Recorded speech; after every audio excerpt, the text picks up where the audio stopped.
ته براش مگر ډیر بوینا وخته په کوڅه کې به زمونږ شور ماشور وي زه به کټ کې د کور مخته یم چایخی او په ما باندې به سپین کفن راخور وي ټلیفون به مې د تل لپاره بند شي په زرګونو میسجونه به راوکړې ښه به پوه شي چې دا نشته نور دنیا کې به وجود د دې زنګونه به راوکړې د خندا ډکه څېره به مې شي ورکه زه به نور د خلکو سترګو نه فنا یم زما قدر به د مرګ نه وروسته درشي بیا به ډېرې چغې ووهې چې ستا یم زما غږ زما کیسې به در یادېږي بې اختیاره به په ما پسې بیا ژاړې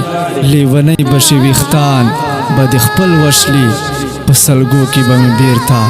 بیرته له خدای غواړې کلمیار به درنه خړې خاورې وخوري ګلابه کې بیا کوي بارمانونه هر یو ځای کې به مې نښې درته ښکاري سلوې به د یو بل پسې لاسونه ته به راشې مګر ډېر به وي ناوخته په کوڅه کې به زمونږ شور ماشور وي زه به کټ کې د کور مخته یم چایخی او په ما باندې به سپین کفن راخور وي والسلام.